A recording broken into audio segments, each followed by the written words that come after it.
wabarakatuh. Waalaikumsalam warahmatullahi wabarakatuh. Alhamdulillah, alhamdulillahi wahdah. Assalatu wassalamu ala Rasulillah Sayyidina Muhammadin ibn Abdillah wa ala alihi wa ashabihi wa mawalah, amma ba'd. Allahumma la sahla illa ma ja'altahu sahla wa anta taj'alul hazna idza syi'ta sahla. Allahumma anfa'na bima 'allamtana wa 'allimna bima yanfa'una wa zidna ilman. Allahumma faqihna fid dini wa 'allimna ta'wil bi rahmatika ya arhamar rahimin. Amin ya rabbal alamin. Alhamdulillahi rabbil alamin. Mudah-mudahan salat zuhur kita, salat sunnah qabliyah, ba'diyah kita seluruhnya disertai dengan rahmat, berkah dan ridha dari Allah Subhanahu wa taala. Amin ya rabbal alamin. Amin. Bapak Ibu jamaah salat zuhur dirahmati Allah. Apa kabar, sehat? Alhamdulillah. Alhamdulillah. Walaupun sudah Dzulqa'dah, saya izin mengucapkan taqabbalallahu minna wa minkum siyamana wa siyamakum wa fi kulli amin wa antum bi khairin. Amin. Semoga Allah terima seluruh amal soleh kita di bulan Ramadan. Amin. Dan semoga Allah berikan kita sepanjang tahun dalam kebaikan-kebaikan. Amin ya rabbal alamin. Amin ya rabbal Hari ini kita melanjutkan pembahasan tadabbur Al-Quran kita sampai di surah Asy-Syams. Ya, kalau tidak salah itu kita sudah membahas kira-kira 7 ayat, yaitu tentang sumpah-sumpahnya Allah di dalam surah Asy-Syams. Seperti yang kita tahu, surah Asy-Syams ini berbicara tentang jiwa yang suci, ya, jiwa yang bersih, sehingga Allah bersumpah dengan banyak sumpah.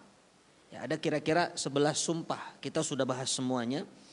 Dan hari ini kita sampai di ayat 8. Insya Allah mudah-mudahan bisa selesai sampai ayat terakhir.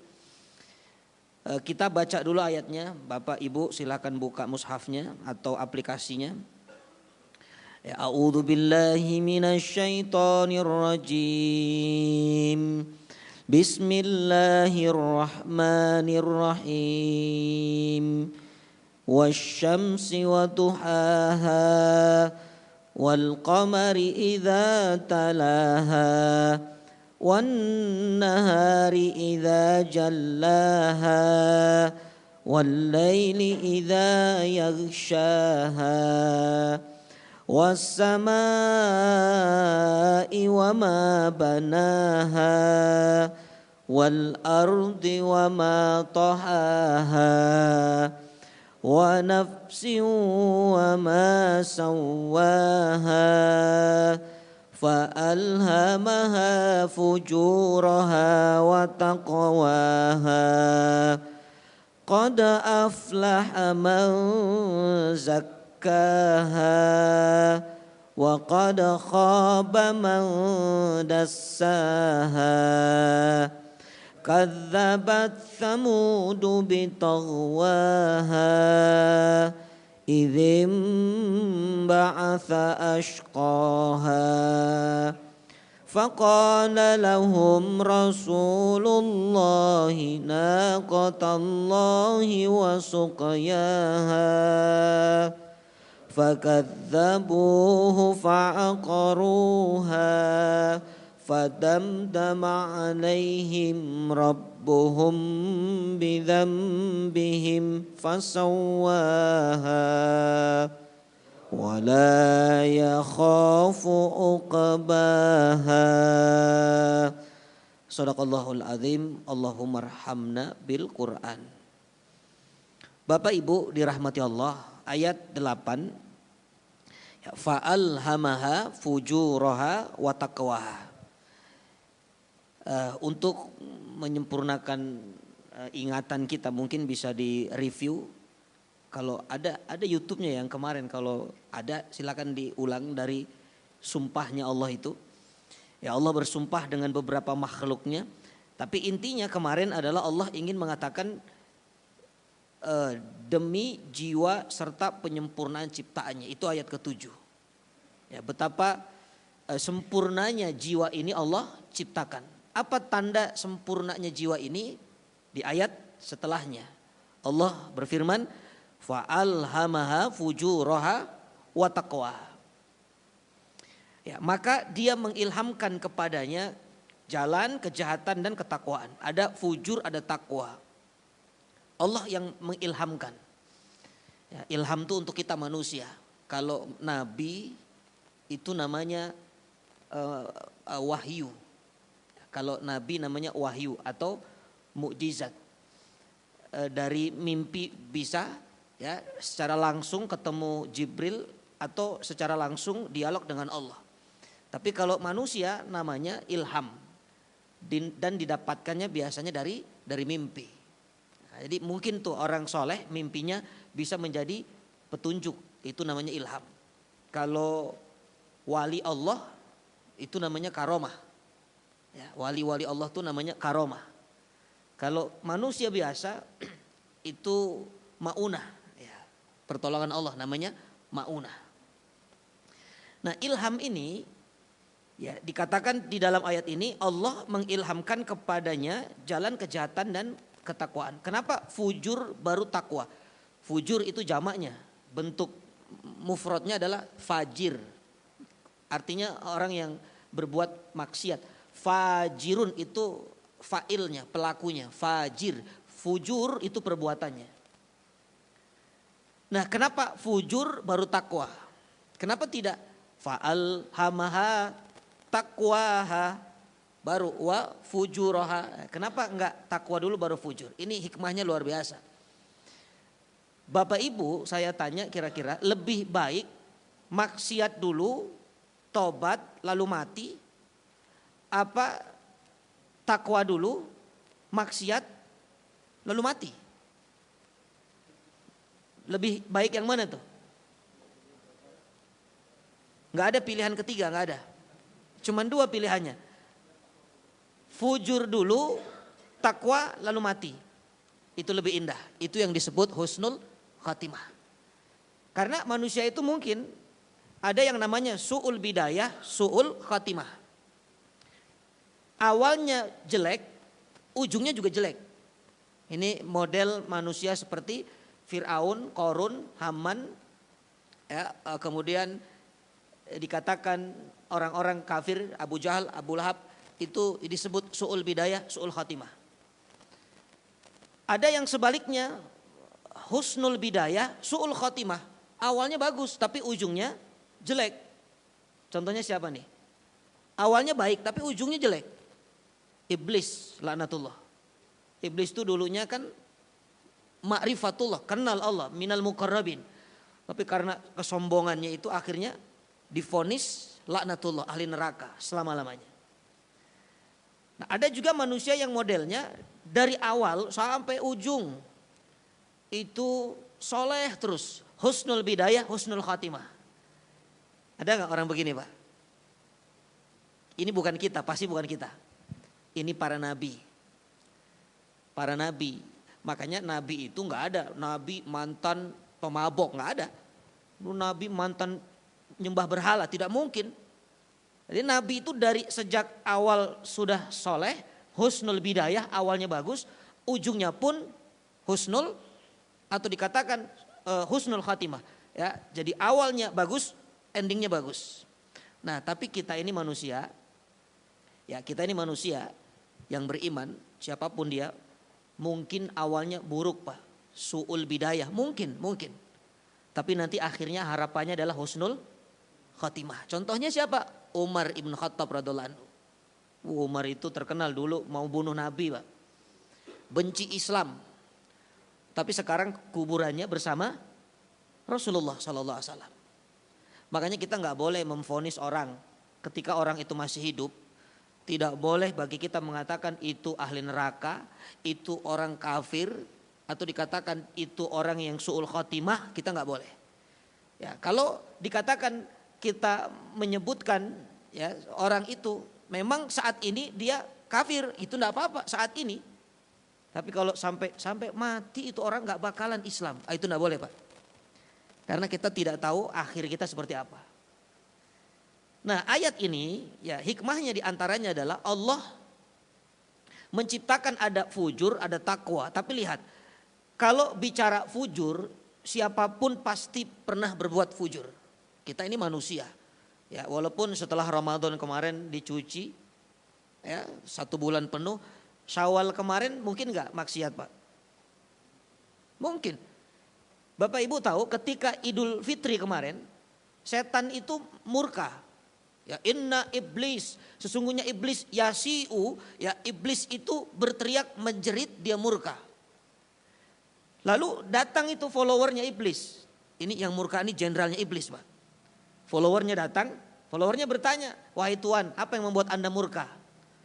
Yang membuat aku murka karena hari ini, Yaumul Id ini, Allah mengampuni umat Rasul Muhammad SAW yang sudah berpuasa 1 bulan namanya. Allah ampuni itu. Maka mudah-mudahan kita termasuk diampuni Allah. Amin. Ya Rabbal Alamin. Dan itu yang membuat aku murka. Maka kata followernya mengatakan, terus kami harus berbuat apa? Kata tuannya iblis ini, mulai hari ini, sekarang ini, mulai 1 Syawal sekarang ini, maka buatlah mereka atau giluhum, sibukkan mereka dengan biladzati wa syahwat, dengan kenikmatan dan syahwat.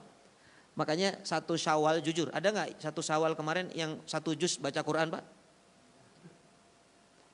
Sibuk tuh dengan kenikmatan, apa? Nikmat makan ketupat, opor. Ya, nikmat sibuk dengan kumpul keluarga, betul enggak? Iya, ziarah kubur. Wah, kadang-kadang sholatnya telat. Itu enggak ingat waktu tuh. Bahkan mohon maaf, yang jalan-jalan ke tempat wisata itu sudah lupa lagi tuh. Aurat sudah dilihat, subhanallah. Ya, bahkan mungkin naudzubillah, apa yang diharamkan di bulan Ramadan dia bisa tinggalkan kemarin, ternyata di bulan Syawal baru hari pertama itu sudah dikerjakan. Nah, jadi itulah gambaran kita manusia, Pak. Berpotensi berbuat fujur. Tapi Allah tidak hanya menciptakan, mengilhamkan fujur, ada takwa, dan ini bentuk rahmat Allah. Nah, takwa itu artinya kalau diilustrasikan kata ulama, itu burung yang ada di dalam kandang. Bapak tahu burung ada dalam kandang, bisa terbang gak itu burung? Bisa, tapi hanya seukuran kandang, terbatas. Nah, itulah jiwa seorang yang bertakwa. Ya, kenapa dikatakan takwa itu junnah? Ya, at-taqwa junnatun, benteng. Seperti kandang itu sangkar, jadi burung itu terkurung dengan sangkar, itu maknanya burung itu tertakwa dengan sangkar, itu supaya mudah memahami. Terkurung, tertakwa dengan sangkarnya, maka tidak bisa kemana-mana. Nah, kita pun orang beriman sekarang, kalau kita punya yang namanya takwa itu, kita ini geraknya terbatas. Ya, kita terkurung dengan yang namanya syariat agama. Ada haram, ada syubhat. Ya, yang haram tinggalkan, syubhat jangan diambil, yang halal kita ambil. Di situ ada wajib, kerjakan. Di situ ada makruh, jauhkan. Itu namanya kandang, Pak. Kita ini terbentengi. Bayangkan kalau burung tadi kandangnya lepas 1 saja, bambunya itu lepas 3 atau lepas banyak, kira-kira terbang gak itu burung? Kabur dia, Pak, lepas. Nah, itulah ketakwaan kita, iman kita. Kalau seandainya benteng itu lepas, maka itulah dikatakan fajir. Jadi fujur dia, jadi maksiat, tidak ada bentengnya. Nah, sehingga subhanallah dikatakan ketakwaan inilah yang menjadikan kita hamba Allah yang kuat. Karena dikatakan dunia ini memang penjaranya orang mukmin, ad-dunya sijnul mukmin, dan di penjara itu nggak ada yang bebas. Semuanya ini nggak boleh, ini terbatas. Nah, jadi kalau kita hidup di dunia ini ingin bebas lepas, maka dunia ini jadikanlah surga, Pak. Tapi ingat, nanti akhirat kita terpenjara. Tapi kalau dunia ini kita jadikan penjara, akhirat kita akan kita jadikan sebagai surganya. Makanya kalau sudah di surga ada nggak perintah sholat lagi? Nggak ada. Di surga Bapak nggak usah ngundang saya taklim tafsir lagi. Nggak usah.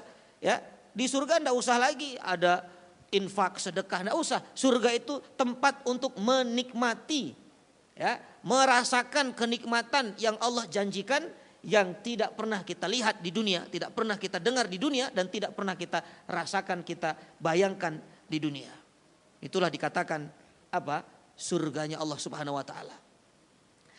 Maka kadang-kadang kita ini harus banyak bersyukur Pak kepada Allah. Dikasih yang namanya benteng, dibatasi terus hidup kita ini. Kalau Bapak tidak percaya, kemarin Syawal, Syawal itu kan sebenarnya bulan yang Allah kirimkan supaya kita irtafa al-amal, naik amal kita. Makanya setelah Ramadan, Syawal. Setelah Ramadan tidak langsung dikatakan apa Muharram misalnya, tidak. Tapi Ramadan, Syawal. Syawal itu irtafa'ah, meningkat amal, meningkat iman, meningkat kebaikan akhlak kita. Dan ternyata Syawal itu tidak hanya meningkat, tapi apa? Istimror, kata ulama. Istimror itu melanjutkan Pak.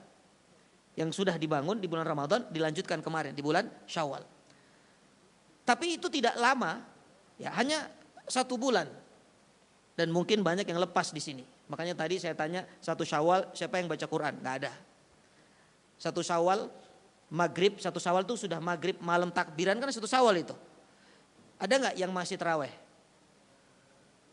Itu sesat. Yang tahajud ada tahajud? 20, witir 3 ada? Kayaknya nggak ada ya. 2 rakaat alhamdulillah. Besoknya ini pasti nggak ada. Ada yang masih puasa 1 Syawal? Nah ini ngaco ini. Tapi ketika tanggal 2 itu sudah lagi disunahkan untuk puasa Syawal. Itu Allah ingin tetap kita dalam kandang ketakwaan Pak. Tapi yang lebih hebat lagi, sekarang bulan apa? Dzulqa'dah. Ya, saya tahu Dzulqa'dah. Dzulqa'dah itu disebutnya bulan apa? Hah? Apit. Dalam surah At-Taubah tuh, a'udzubillahi minasyaitonirrajim. Inna iddatash syuhuri indallahi 12 syahran fi kitabillah yauma khalaqas samawati wal arda minha arba'atun hurum. Dzalika dinul qayyim. Ya, fala tadlimu fihinna anfusakum. Ternyata Allah menciptakan bulan itu Bapak Ibu, dirahmati ada 12. Dari sejak Allah ciptakan langit dan bumi itu bulan jumlahnya 12. Baik miladi itu yang Masehi atau Hijriyah tuh. Itu 12 bulan. Makanya hanya gaji yang 13. Bulan tuh 12 Pak. Subhanallah. Nah, tapi dari 12 itu kata Allah ada 4 yang disebut hurum. Allah yang menyebutkan, bukan ulama ini, tapi Allah langsung. Minha arba'atun hurum. Dari 12 itu ada 4 yang disebut bulan hurum. Hurum itu jamak Bapak. Kalau bentuk tunggalnya haram. Kalau 2 haramain. Makanya tanah suci Mekah disebut haramain. Kalau 3 atau lebih namanya hurum. Nah, supaya kita ngerti bahasa Arab nih. Nah, yang menyebut hurum itu Allah. Bahkan Rasulullah SAW ketika haji wada, saat khutbah terakhir Nabi bertanya kepada para sahabat, ayuhan nas, atadruna ayu yaumin hadza? Wahai manusia kalian, sahabatku, tahu nggak ini hari apa? Sebenarnya sahabat itu sudah tahu itu hari apa, tapi etikanya sahabat ketika ditanya selalu mengatakan Allahu wa rasuluhu a'lam. Allah dan Rasulnya lebih tahu. Lalu Rasulullah mengatakan, hadza yaumun nahar. Ini hari penyembelihan. Oh, dikira sahabat Pak, Rasulullah SAW ingin mengganti nama yang lain. Tapi ternyata namanya yaumun nahar. Lalu Nabi bertanya lagi, atadruna ayu syahrin hadza? Kalian tahu tidak ini bulan apa? Para sahabat tahu, tapi etikanya mengatakan Allahu wa rasuluhu a'lam. Allah dan Rasulnya yang tahu. Maka kata Rasul sallallahu alaihi wasallam, "Alaisa hadza syahrun hurum?" Bukankah ini bulan haram, kata Nabi? Bukankah ini di antara bulan haram? Maksudnya Dzulhijjah. Nah, kalau kita ditanya ya, atau kalau kita ingin menyebutkan bulan-bulan haram, itu mendapatkan sunnah karena Allah dan Rasulullah menyebut bulan haram. Ya, apa bulan yang haram itu? Ada 3 yang berurutan, Dzulqa'dah, Dzulhijjah, Muharram. Tapi yang satu itu Rajab terpisah Pak. Nah, Itu penyebutannya, Allah dan Rasulullah yang menyebutkan. Tapi kita ambil hikmahnya. Kenapa Allah ciptakan bulan haram? Bahkan setelah Syawal langsung ada 3 bulan haram.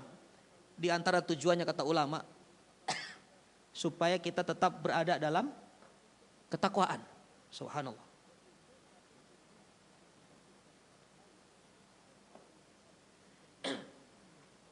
Supaya kita tetap dalam sangkar ketakwaan. Kenapa? Karena di bulan haram kata Allah fala tadlimu fihinna anfusakum. Larangannya tegas, enggak boleh berbuat dolim tuh. Ya, berbuat dolim tuh maksudnya berbuat dolim kepada Allah yang paling puncaknya itu syirik. Enggak boleh. Ya, kata Luqman kepada putranya, ya bunai la tusyrik billah inna syirka la zulmun adim. Syirik itu kedoliman paling tinggi. Kemudian dolim kepada orang itu juga nggak boleh. Misalnya menyakiti, mencaci, mengambil haknya tidak boleh. Kemudian dolim kepada diri sendiri. Waktunya tidur dia begadang, itu dolim sama diri. Waktunya ngaji dia tidur, nah, itu namanya dolim. Jadi tidak menempatkan sesuatu kepada tempatnya itu namanya dolim. Tapi bukan yang tidur, bukan. Yang tidur lagi ngaji itu nggak dolim. Ya, karena tidurnya di tempat yang baik. Maksudnya orang mau pada ngaji ya dia tidur. Nah itu bisa jadi itu kedoliman. Kenapa? Karena kata Nabi tolabul ilmi atau dikatakan faridotun ala kulli muslimin wa muslimat. Mencari ilmu atau menuntut ilmu hukumnya wajib, faridoh, fardu itu wajib bagi muslim dan muslimat. Nah, Bapak Ibu dirahmati Allah, maka di bulan haram ini jangan kita melakukan kedoliman sekecil apapun. Dan ketakwaan itu dikatakan dalam ayat ini, ya Allah ilhamkan ketakwaan, fa'alhamaha fujuraha wa taqwaha. Di antara ibrohnya Allah kasih kita bulan Ramadan supaya kita tetap dalam ketakwaan. Allah kasih kita bulan-bulan haram supaya kita tetap dalam ketakwaan. Alhamdulillah. Yang duduk siang hari ini lagi takwa atau lagi fujur?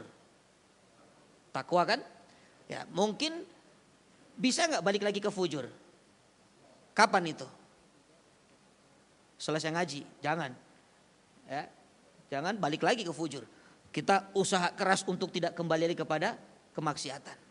Makanya bentengnya dengan ketakwaan. Salah satu untuk bisa menjadikan kita pribadi yang bertakwa yaitu dengan cara duduk di majelis ilmu. Ya apapun amal soleh lah. Ya tapi yang rutin kita lakukan duduk di majelis ilmu. Nah itu dikatakan fa'alhamaha fujuroha wa taqwaha. Kita ada sifat dua ini. Makanya jangan heran kadang-kadang ada orang hari ini maksiat besok tobat. Ya nanti maksiat lagi tobat lagi. Yang kedua ayat 9 qad aflaha man zakkaha. Nah Allah kasih motivasi kepada kita, sungguh beruntung orang yang menyucikan jiwanya. Nah, dikatakan aflah itu beruntung Pak. Ada aflah, ada falah. Kalau falah itu sama maknanya. Kalau falah itu menang ya atau dikatakan beruntung. Tapi kalau aflah itu bentuknya mubalaghah, lebih untung lagi. Nah, itu dalam bahasa Arab seperti kabir itu besar, akbar maha besar. Berarti kalau aflah itu betul-betul puncak keberuntungan yang paling besar. Itu namanya aflah. Ya, qad aflaha man tazakka. Siapa yang mendapatkan keuntungan yang besar ini, kemenangan yang besar ini, siapa dia yang menyucikan jiwanya. Zakah ada dua tafsiran ulama. Yang pertama, membersihkan atau mensucikan dirinya ya dengan amal soleh, maksudnya dengan cara meninggalkan maksiat. Itu yang pertama. Mensucikan diri kita ini dengan cara kita meninggalkan maksiat, meninggalkan fujur tadi Pak. Itu namanya membersihkan diri. Ketika meninggalkan maksiat, dia mensucikan dirinya, termasuk ketika dia melakukan amal soleh. Ya sebenarnya meninggalkan maksiat itu juga amal soleh. Karena takwa itu definisinya menjauhkan menjalankan yang diperintahkan, menjauhkan dari apa yang diharamkan. Dua-duanya amal soleh. Nah, jadi ngajinya di sini itu namanya zakah. Ya, kita ngaji ini zakah, mensucikan jiwa kita. Yang kedua dikatakan makna kedua mensucikan jiwa itu ketika dia bertaubat kepada Allah ya, dari segala kemaksiatan. Kalau tadi meninggalkan atau menjauhkan, tapi mungkin nggak ada orang sudah berusaha menjauhkan maksiat, tapi ujung-ujungnya masuk ke maksiat. Ya mungkin, karena kita ini kan terkadang subhanallah pagi beriman, sore maksiat gitu tuh. Ya begitu mudah kita terpeleset dalam kemaksiatan. Maka orang yang mensucikan jiwanya dikatakan ketika dia sadar dia itu berdosa, ya dia taubat. Segera taubat. Makanya taubat itu amalan yang sangat Allah cintai, Pak. Kalau Bapak Ibu disuruh memilih ya, seluruh dunia dan isinya ini, ya, disuruh memilih apapun keindahan kelezatan dunia ini, maka pilihlah kesempatan bertaubat. Ya, pilihlah istighfar. Karena kalimat itu yang memberikan kebahagiaan. Jadi orang yang taubat sebenarnya dia sedang zakah, dia mensucikan jiwanya. Subhanallah. Makanya kata Allah dalam hadis qudsi, Pak, buka uttaibin ahabbu ilallah min aninil abidin. Tangisan orang yang bertaubat lebih Allah sukai daripada rintihannya ahli ibadah. Jadi kalau ahli ibadah merintih, Pak, itu biasa. Tapi kalau orang yang maksiat lalu dia bertaubat, itu di mata Allah itu adalah luar biasa. Nah, itu makna qad aflaha man zakkaha.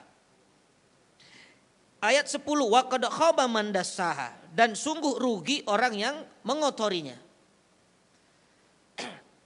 Maksudnya mengotori itu orang yang pertama dia mengkotori dengan hakul adami. Ya, maksudnya dengan sesama manusia dia punya salah atau dia menyakiti orang, ya, dia mendolimi orang, itu namanya mengkotori dirinya ya terhadap manusia, hakul adaminya. Atau kalau dengan Allahnya itu maksudnya adalah dia maksiat kepada Allah. Bahkan kalimatnya ini menarik kata ulama, dasaha itu Bapak sebenarnya artinya menginjak. Jadi kalau digambarkan ini koin, kalau koin itu saya tutup dengan tangan, kelihatan nggak itu koinnya? Nggak kelihatan ya, tutup dengan tangan tidak terlihat. Seolah-olah dia sembunyikan maksiat itu. Ya, dia sembunyikan maksiat itu, ditutup, maka maksiatnya tidak nampak. Tapi yang lebih parah bukan menutupnya dengan tangan, tapi dengan kakinya, dasaha. Dasaha itu artinya menginjak. Kenapa dasaha ini dikatakan lebih parah? Karena ketika orang menginjak sesuatu dengan kaki itu bukan hanya tujuannya menutupi, tapi bisa jadi menghinakan atau merendahkan. Ya misal ada sesuatu kita tutup dengan kaki, kita injak, itu bisa jadi tafsirnya orang itu tidak hanya menutupi tapi merendahkan. Ada foto siapa? Ya, foto orang penting misalnya kita tutup dengan tangan biasa, tapi kalau diinjak-injak dengan kaki, Pak, itu bisa dikatakan ini penghinaan. Nah, ada orang yang rugi kata Quran. Siapa mereka? Orang-orang yang ketika dia sudah maksiat kepada Allah, tapi maksiat itu disembunyikan, ya, ditutup, seperti orang ini bukan hanya dia ingin menutupi maksiatnya, tapi dia merendahkan syariatnya. Nah, itu maksudnya.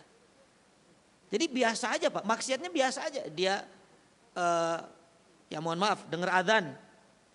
Ya, dengar adzan, waktunya sholat, dia santai saja, enggak ke masjid. Padahal dia tahu sholat itu wajib. Ada anak yatim yang butuh kita bantu. Ya, sebenarnya uang kita cukup untuk memberikan dia 100.000, cukup. Atau bahkan 50.000 tidak mengurangi harta kita. Tapi kita santai saja, kita abaikan. Bisa jadi kata ulama ini termasuk dikatakan wa qad khaba man dassaha. Ya, makanya tadi dikatakan beruntung yang mensucikan dan dia rugi yang mengkotori. Yang mensucikan tadi dikatakan bisa jadi urusannya juga kepada manusia. kalau ada berbuat salah sucikan dengan meminta maaf kepadanya, itu bersih Pak. Kalau urusan sama manusia, kalau urusan sama Allah maka taubat, itu namanya mensucikan. Tapi yang mengkotori dia tidak minta maaf ketika ada urusan dengan hakul adaminya, manusianya. Yang kedua, ketika dia melanggar syariat Allah tidak segera taubat, bahkan dia tutupi seolah-olah ini mah biasalah maksiat, yang penting orang tidak tahu. Karena yang paling ngeri itu Pak, maksiat sendirian Pak. Maksiat dalam keadaan sendiri. Iya kan? Ada nanti orang di akhirat dia membawa amal soleh seberat atau sebesar gunung Tihamah. Bukit Tihamah itu, itu gede Pak. Zahirnya begitu, tapi ternyata begitu sampai ke Allah itu nggak ada nilainya. Habis seperti apa? Habaan manturot, debu yang berterbangan, nggak ada wujudnya. Lalu orang ini protes, kalau ya Rabb, ini amalan saya, ini sholat saya, ini puasa saya. Apa kata Allah? Ya semuanya habis. Karena apa? Karena di saat sendiri, di saat kesendirian kamu menikmati maksiat. Tapi di hadapan orang banyak, di tengah keramaian, kamu seperti orang yang melakukan kebaikan, pelaku ketaatan. Tapi di tengah kesendirian kamu menikmati maksiat. Maka habis tuh amalnya Pak. Nah sekarang kan maksiat gak harus keluar. Dulu kalau mau lihat aurat Pak, ke kali ngintip orang mandi dulu. Tapi ini bukan pengalaman, bukan. Katanya begitu. Datang ke kali ngintip orang mandi. Tapi sekarang nggak usah Bapak keluar rumah, cukup isi kuota, kunci kamar, selesai. Jangankan itu nggak perlu ngintip Pak, itu langsung semuanya. Makanya hati-hati ya, dikatakan kalau tidak segera diperbaiki, tidak dibersihkan, maka akan terus kotor, dan ini dikatakan waqad khaba man dasah, ya waqad khaba man dasah. Kadzabat Tsamudu bitaqwaha. Allah contohkan ada kaum Tsamud yang telah mendustakan Rasulnya karena mereka melampaui batas atau zalim. Kadzabat itu bohong. Ya dikatakan kadzabat itu dia mendustakan, bohong. Dia tahu itu salah. Berapa banyak kita melakukan hal kita tahu itu salah, tapi terus kita kerjakan. Ya, itu yang disebut jahiliyah tuh begitu. Bukan jahiliyah itu bukan orang nggak ngerti apa-apa. Dia tahu itu salah tapi terus dikerjakan. Bahkan yang lebih parah lagi, dia tahu itu salah tapi menurut dia ini mah nggak salah. Nah, itu namanya kadzabat. Ya, dia apa? Pendusta. Dia mendustakan, dia menutup dari kebenaran. Itu kebenaran tapi seolah-olah ditutup dengan matanya sehingga dikatakan dia seorang pendusta. Ya, kadzabat Tsamud. Dan ini orang-orang Tsamud Allah gambarkan. Ya, kenapa orang Tsamud dikatakan kadzabat kemudian melampaui batas? Togo, ya kita sudah pernah bahas, togwaha itu melampaui batas. Idzim ba'atha ashqaha faqala lahum Rasulullah naqatallahi wa suqiyaha fakadzabuhu faqaruha fadamdama alaihim rabbuhum bidzambihim fasawwaha wala yakhafu uqbaha. Nah, ceritanya begini Pak. Jadi ayat ini kisah. Ya, kaum Tsamud itu hidup di zaman Nabiullah Saleh. Nabi Saleh itu nabi yang memang dari Arab, dikatakan Nabiun Arabi, Nabiun Arabiun, nabi dari Arab. Kalau Nabi Ibrahim kan bukan dari Arab, Nabi Musa bukan dari Arab. Tapi Saleh ini adalah nabi yang memang asli dari Arab. Kaumnya, kaum Tsamud itu punya keistimewaan. Dia bisa untuk membuat rumah bukan seperti kita ini. Ini mah bangunannya belum ada apa-apanya. Ya, orang-orang Tsamud itu memahat gunung. Gunung itu Pak, gunung di Mekah, gunung di Arab itu bukan seperti gunung di sini. Itu gunungnya batu. Dia pahat sampai jadilah rumah. Ya ada kamarnya, ada ruangannya. Subhanallah, itu punya kekuatan. Ya Allah memberikan kelihayan, keahlian untuk memahat batu, itu orang-orang Tsamud. Tapi ujung-ujungnya apa Pak? Dia kufur kepada Allah kan, dia sombong. Dia tidak patut, tidak nurut, dia membangkang kepada syariat. Makanya ketika dikirim Nabi Saleh, subhanallah, disuruh beriman kepada Allah. Apa komentar orang-orang Tsamud ini? Dia katakan, ya Saleh, kami ini mau beriman. Tapi syaratnya coba kamu keluarkan unta dari gunung itu. Itu sekarang gunungnya masih ada Pak. Bapak kalau searching di YouTube itu di Google, gunung di mana tempat Nabi Soleh mengeluarkan untanya atas izin Allah, itu ada itu. Itu kalau dilihat gunungnya Pak, ya gunungnya itu ada seperti unta yang sedang, ya seperti unta duduk.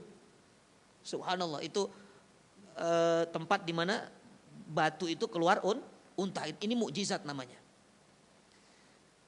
Tapi orang-orang Tsamud itu apa dia katakan? Soleh, kalau memang engkau nabi, ya kami akan beriman, tapi syaratnya coba keluarin unta dari batu itu.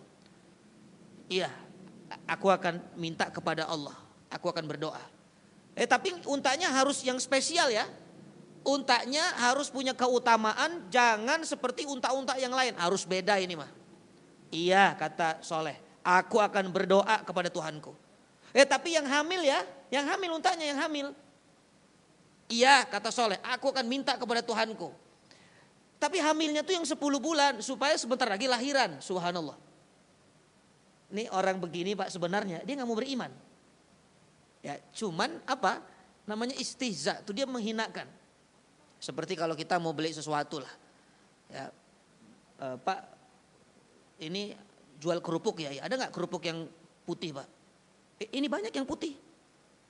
Tapi putihnya enggak begini Pak, putihnya tuh putih Avanza misalnya. Ini nyusahin orang itu kan. Putih-putih begitulah.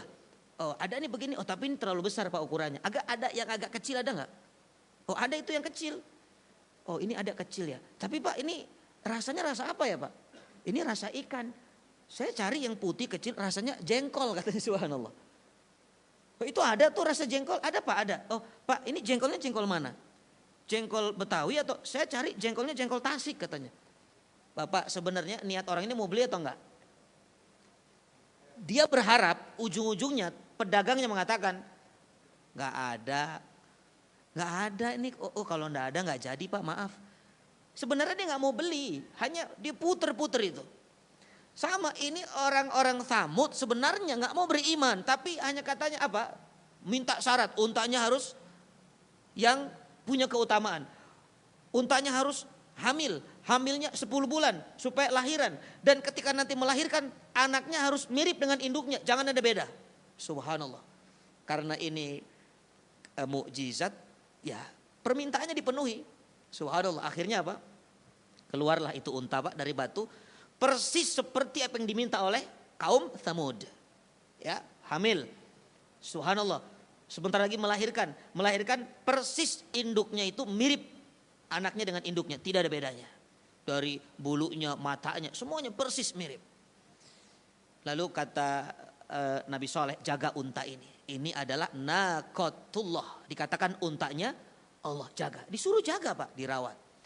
Lalu Nabi Soleh memberikan syarat apa? Dikatakan aturan, dikasih aturan. Wahai kaumku, kaum Tsamud, nanti kalau unta ini minum, besok kalian jangan ambil air ya. Pokoknya air ini milik unta. Semuanya, sungai yang ada di sana, air di sana, semuanya milik unta. Karena unta itu minumnya banyak Pak. Sudah dikatakan unta ini akan minum, sangat banyak minumnya. Maka di hari pertama itu unta minum semua air habis. Lalu orang-orang Tsamud mengatakan, terus kami minum dari mana? Kata Nabi Soleh, kalian antri, unta ini akan mengeluarkan susu. Jadi hari ini kalian minum susu unta. Itu seluruh masyarakat antri dan tidak akan habis Pak. Subhanallah. Terus besok lagi bagaimana? Besok giliran kalian minum air, untanya istirahat. Ya, unta istirahat, kalian ambil airnya. Terus besok lagi untanya minum, kalian jangan ambil air, nanti kalian dapat susu lagi. Jadi satu hari minum air, satu hari minum susu. Sehat nggak itu Pak? Sehat Pak. Di sini begitu nggak? Satu hari minum air, satu hari haus. Subhanallah.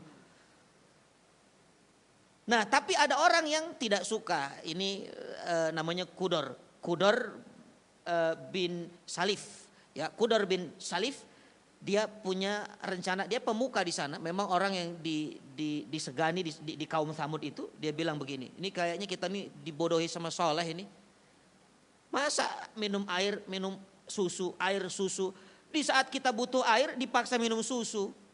Gimana? Kalian setuju diprovokasi Pak? Enggak sehat ini. Lalu kata ada masyarakat yang masih menerima aturan Nabi Soleh mengatakan, Kudor, kan bisa kalau Anda butuh air, ketika ada air Anda tampung saja air simpan untuk besok, kan bisa. Lalu tetap yang namanya pendukungnya Kudor lebih banyak, 9 orang itu diantaranya, lalu semuanya ikut. Singkat kisahnya Pak, untanya dibunuh. Ya, ini unta dibunuh. Unta sedang istirahat, sedang tidak minum air. Di saat itu jadwalnya unta sedang istirahat. Ditombak dengan tombak itu, begitu ditombak tepat terkena di lehernya, dan anaknya Pak lari Pak. Anaknya lari, dikejar anaknya, dibunuh juga. Lalu dagingnya dibagi-bagikan. Karena orang-orang ini mendapatkan bagian dari daging itu, mereka semuanya diam dan ikut mendukung Kudar. Subhanallah. Dagingnya gemuk karena untanya dirawat sebenarnya. Maka badannya besar, gemuk, semua menikmati itu. Lalu Nabi Soleh marah. Ya, Nabi Soleh marah. Kenapa? Kan ini untanya Allah sudah dibilang dipelihara, kenapa dibunuh? Dan kalian semua kenapa menikmati dagingnya? Nabi Soleh kecewa Pak. Maka Allah selamatkan Soleh. Diperintahkan Soleh untuk meninggalkan tempat itu. Nabi Soleh tinggalkan tempat itu karena akan aku kirimkan adab kepada mereka. Apa adabnya? Di hari pertama wajahnya akan kuning.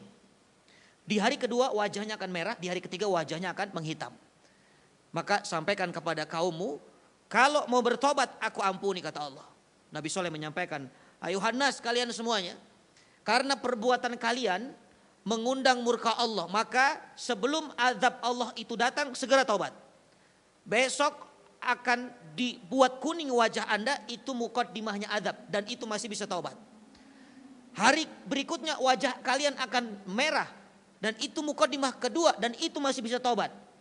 Tapi kalau sudah hitam wajah Anda, itu sudah datang azab, Allah tidak terima taubat Anda. Tapi Pak, namanya orang sudah terlanjur fujur, sudah terlanjur kotor hatinya, bukan sadar tapi malah dijadikan candaan. Apa besok hari itu kejadian? Nabi Soleh sudah pergi, besok hari dikatakan, dilihat semua wajahnya menguning, saling bercanda.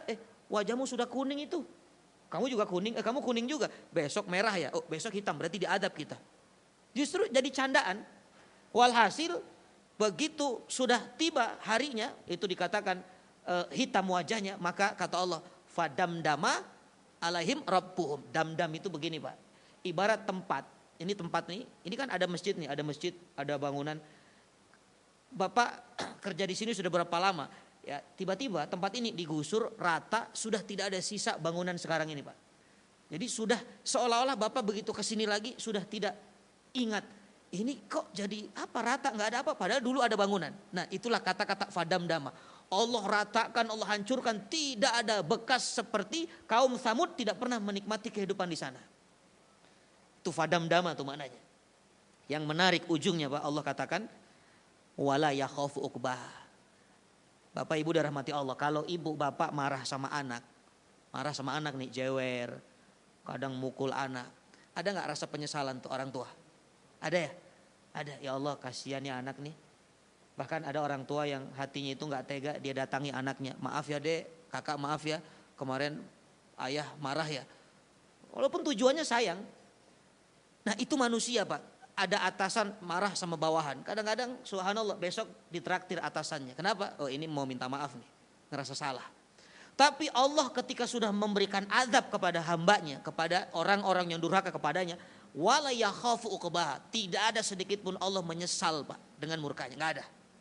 Nggak ada, Allah tuh nggak ada penyesalan. Makanya ya ketika kita mengindahkan atau mengabaikan isyarat ini, jangan berharap Allah akan menyesal dengan janjinya yang tunaikan. Yang terjadi adalah justru kita yang akan menyesal dengan apa yang kita lakukan. Makanya kalimatnya ada yaumul hasroh, hari penyesalan. Ya, maka inilah gambaran dari surah Asy-Syams. Ya Allah berbicara tentang jiwa yang suci, jiwa yang kotor. Tapi yang kotor itu Allah pasti akan berikan adab ya, ketika tidak segera disucikan. Dan Allah memberikan syariat untuk mensucikannya. Kalau urusan dengan Allah itu dengan cara taubat dan nasuha. Urusan dengan manusia dengan cara meminta maaf, meminta ridhonya, maka kita akan menjadi hamba Allah yang dikatakan qad aflaha man zakah, bersih hati kita, bersih jiwa kita, menjadi hamba Allah yang muttaqin. Amin ya rabbal alamin. Amin. Ya Saya kira ini karena waktu, ya alhamdulillah kita selesaikan surah Asy-Syams hari ini. Ya insyaallah pertemuan akan datang kita masuk ke surah berikutnya Al-Lail. Mudah-mudahan Allah berikan kita kesempatan, Allah berikan kita kesehatan. Amin. Ya, jazaakumullah khair ala husni istimaikum. Lakum minal buat doa wallahu yubariku fikum. Salam.